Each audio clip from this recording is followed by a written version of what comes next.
Alright, here we are back for round 2. 1-0 record. Josh chose Genius. Opponent won the die roll again. Our hand is pretty awesome though. Got Perfect Mana, Shambling Vents, an Auriok Champion, a Path to Exile for removal, some token production, and Time Reinforcements and Sorin. Feeling pretty good about it.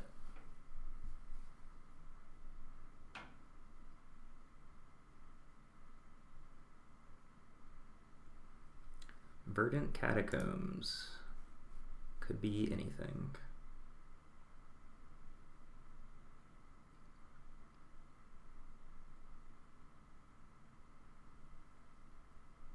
Probably a discard spell being aimed at us. Inquisition of Kozilek. Can take any of our spells except for the Sorin.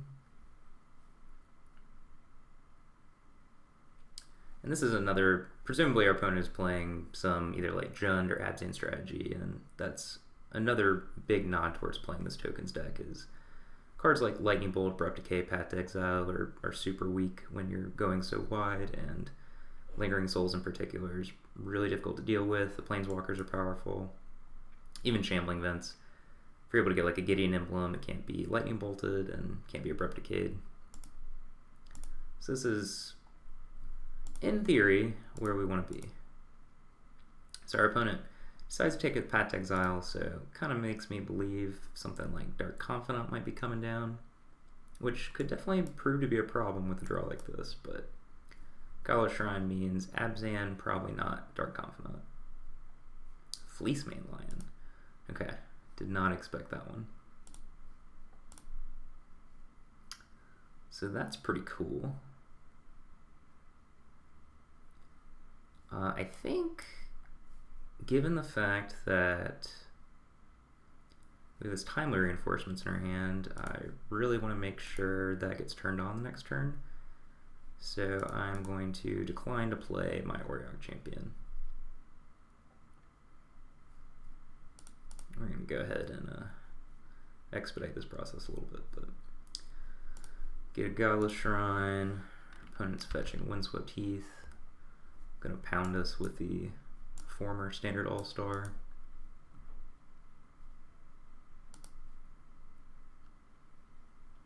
Fleecemane Lion's sweet. Could definitely see like some weirder cards like this that are traditionally weak to Lightning Bolt might be better in the format moving forward. I think with no Splinter Twin, there's probably going to be, in general, less like Snapcaster Lightning Bolt decks. So do get a little punch there. We weren't able to, excuse me, rather because our opponent played a second creature. We weren't able to get our Auriok Champion into play next turn, but, excuse me, previous turn, but I think if we had just played our Auriok Champion, we probably would have gotten hit and our opponent would have passed, so I think this is still fine. We are going to take a bunch of damage this turn, in theory.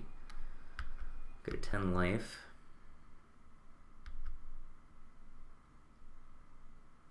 So, under a little bit of pressure. Siege Rhinoceros. We're all the way down to 7.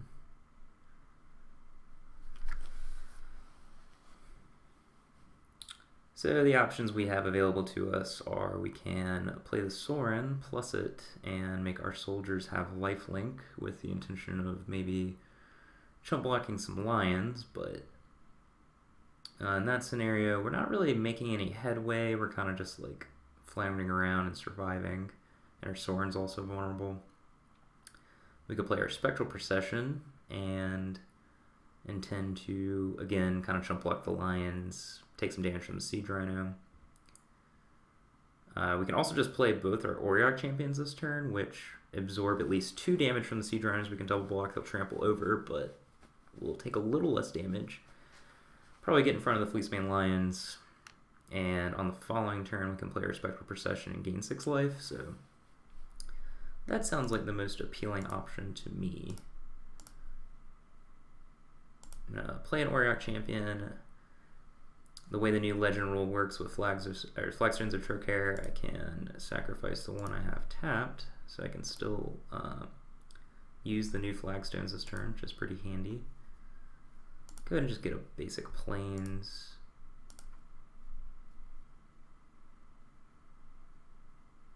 Oh no, I messed up. I clicked the wrong flagstones. I even talked about it and I still messed it up. Whoops. So that's awkward.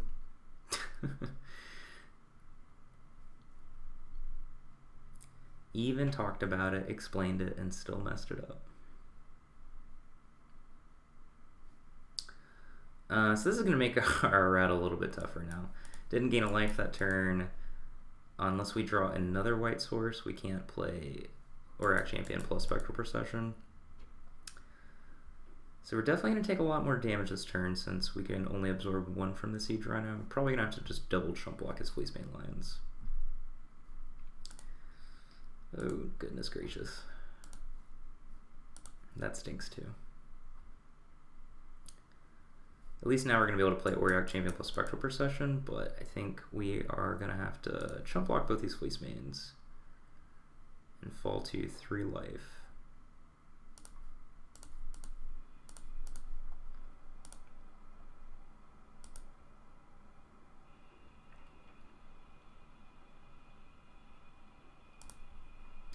The bright side, our opponent's mostly out of cards. Yeah, I don't really think we have any other options. We could play Auric Champion plus Sorin this turn, but I don't think that's going to get us much headway, so I'm going to play both the spells that I talk about playing this turn, not screw it up again. Play the Spectral Procession for 3. Move back up to 6 life.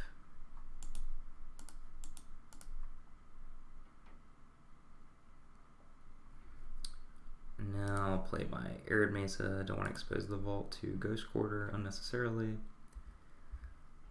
And I think we just want to chump with a Soldier token. It's more valuable to have the flyers, and chipping our opponent for a point is probably not going to matter too much.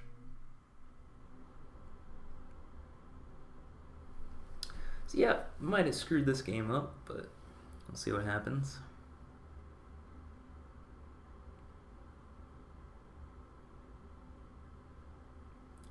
Fleecebane Lions are pretty sweet.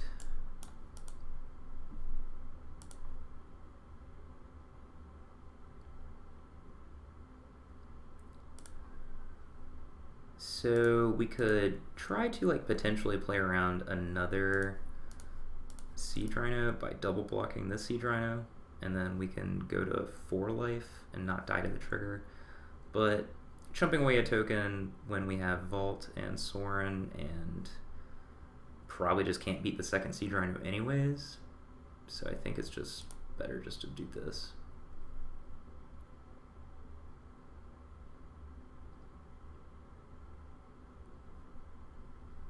This looks like it might be a Fleecebane. Yep, monstrous.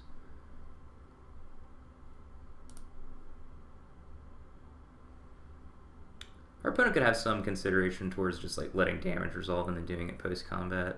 If, for instance, I was interested in like correcting this for a planes and pathing in response, we could like keep our token in play, but our opponent probably could figured out that we would be more interested in getting rid of the Siege Rhino anyways, so it didn't matter. And now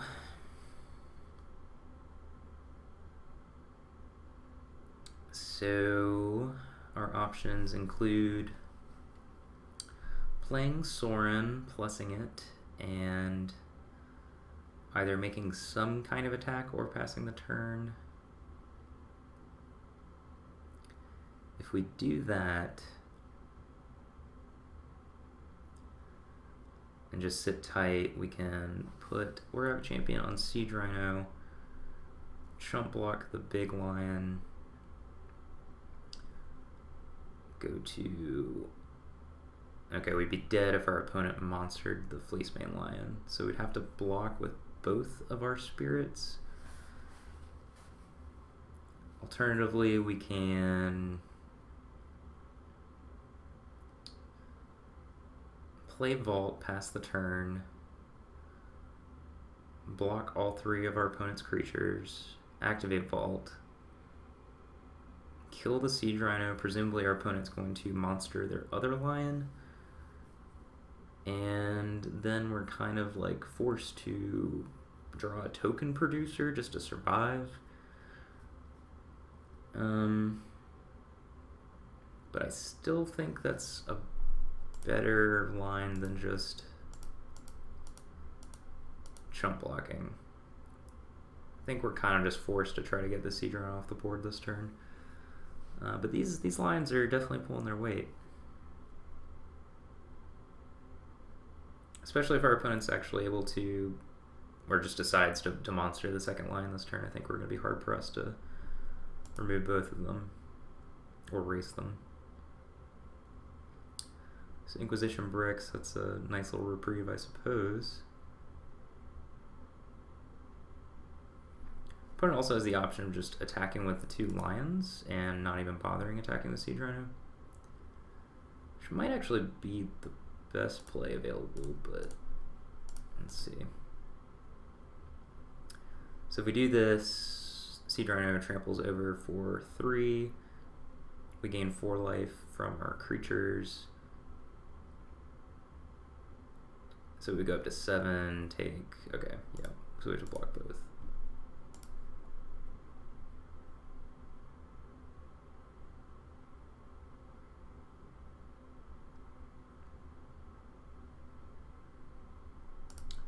And now, as I said a moment ago, we're in a little bit of trouble here.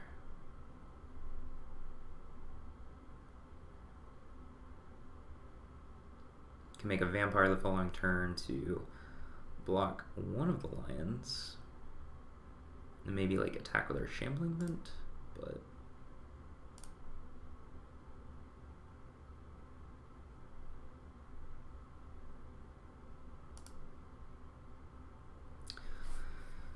well, if there was a draw that can potentially get us out of this, this is definitely got to be Lingering Souls.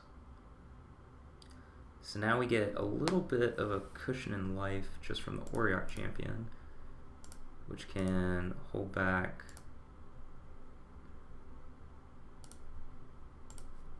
one of the lions. I think instead of flashing back the Lingering Souls this turn, we want to just go ahead and get the Sorin into play, since potentially the Sorin ultimate is a way we can actually remove the lions.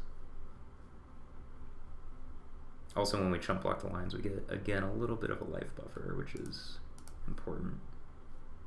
It's going to be interesting to see whether our opponent attacks the Sorin or us, since I don't actually think it's particularly clear right now which is the better option. Definitely not interested in like chumping away the Auriok Champion. If something like a Maelstrom Pulse happens, that's fine, whatever. We're definitely reaching just to try to be in this game at all.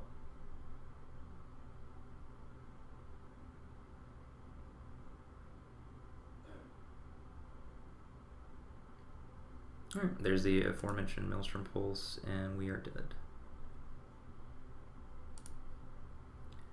So if we had like chosen to play around that, we couldn't have done it by just like flashing back our Lingering Souls, so we would have had to hold back the Auriok Champion, chump block this turn, go to 5 life after damage, and then maybe Lingering Souls plus Shambling Vents can buy us enough time to Sorin Ultimate, so it is possible, but I think I'm okay just attacking with our Auriok Champion that turn and getting a little bit of extra life.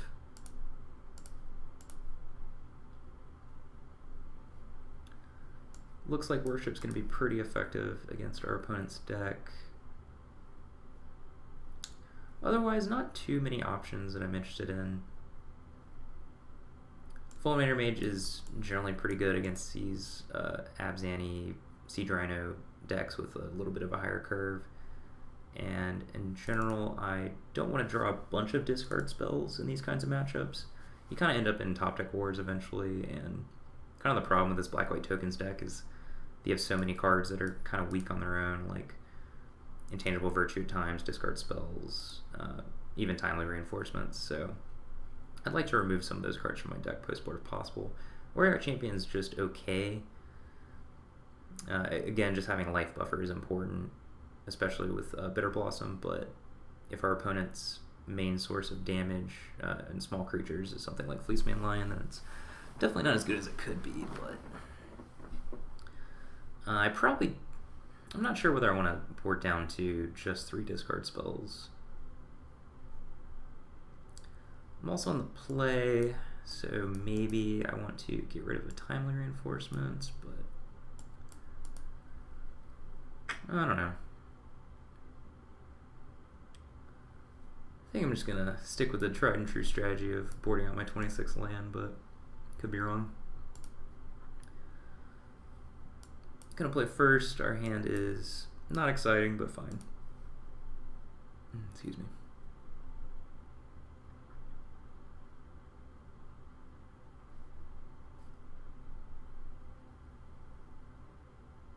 Opponent's mulliganed. Kept their card on top. We're just gonna go ahead and play March Flats. And sacrifice it for a Godless Shrine.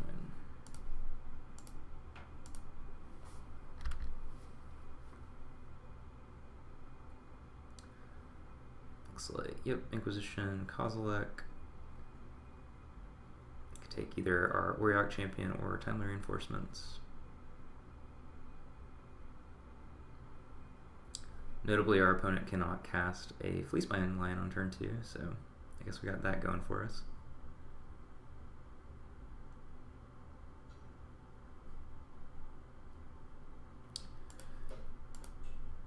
And another land.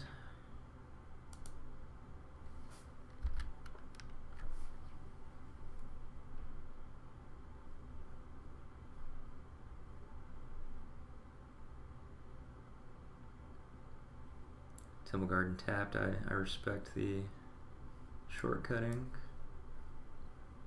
Looks like this Thoughtseize might take our Murderous Cut.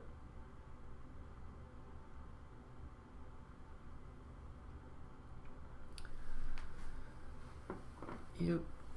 So we might end up in a little bit of a top deck war this game. So we could choose to play this Intangible Virtue right now, but perhaps if we play it now, our opponent would be less incentivized to go ahead and play a creature, so we can turn on our Timely Reinforcements. And it also like presents a target for something like an Abrupt Decay or Maelstrom Pulse or whatever, so I think I'm okay just holding on to it for now. I don't think it's going to bottleneck our mana too badly.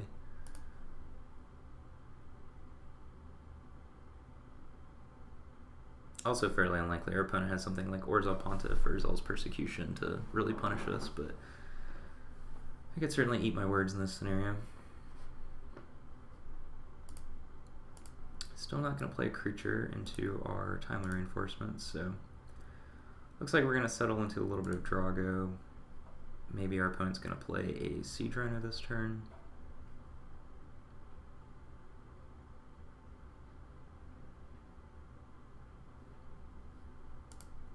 Does exactly that, so definitely not going to path on instep, so we can turn on those Timely Reinforcements.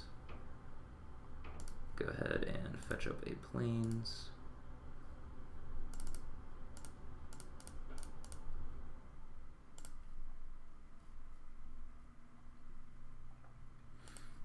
Play a Timely, and I'm just going to go ahead and pass the turn.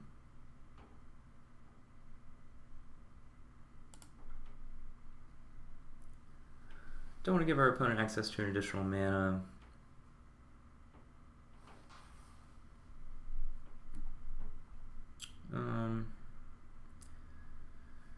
In this case, I guess we'll just go ahead and path, since they've just moved to combat. Probably interested in removing the Siege Rhino eventually anyways. No reason just to like take 12 points or whatever for no real reason.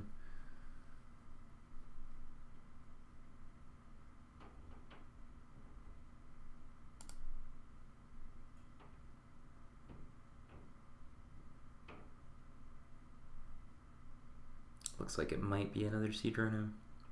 Yep. So Lord Avery might just be mono rhinos over there, which would be pretty difficult for us to beat. Can't get through these ground pounders even though they're 2/2s. Might be a world where he is not interested in attacking us, but I doubt it, since if our opponent basically has anything, we get blown out by a triple block.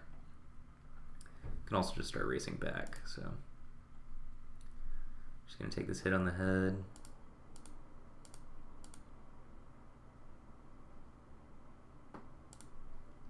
Down to 14 life.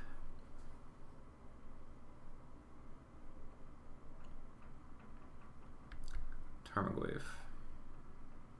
Also a very large creature.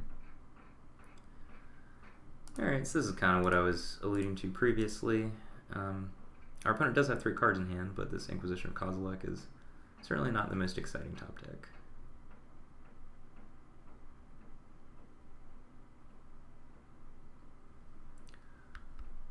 Abrupt Decay on our Intangible Virtue is definitely a big deal.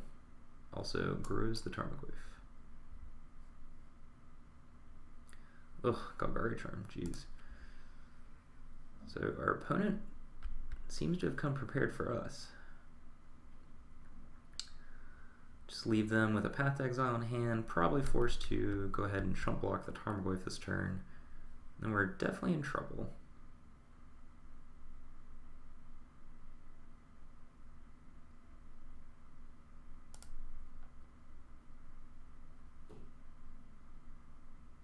Path to Exile probably shuts off basically any gang block option we have available if we draw something like a Lingering Souls, or for instance if we draw like another Intangible Virtue, couldn't triple block any of their creatures because of the path. So yeah, just another land.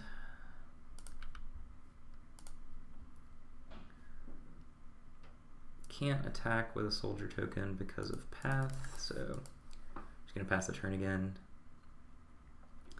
I think our route is something like drawing a Timely Reinforcements into like running removal spells.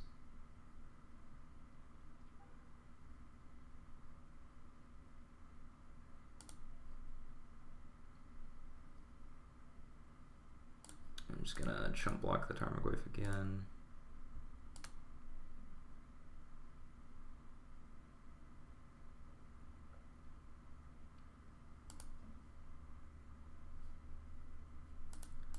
Have one more turn from the Warrior Champion.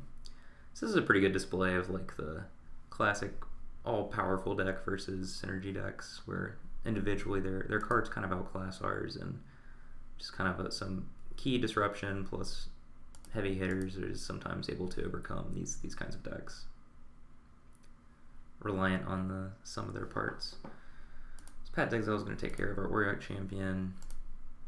We're going to chump block the Tarmogoyf, and probably dead.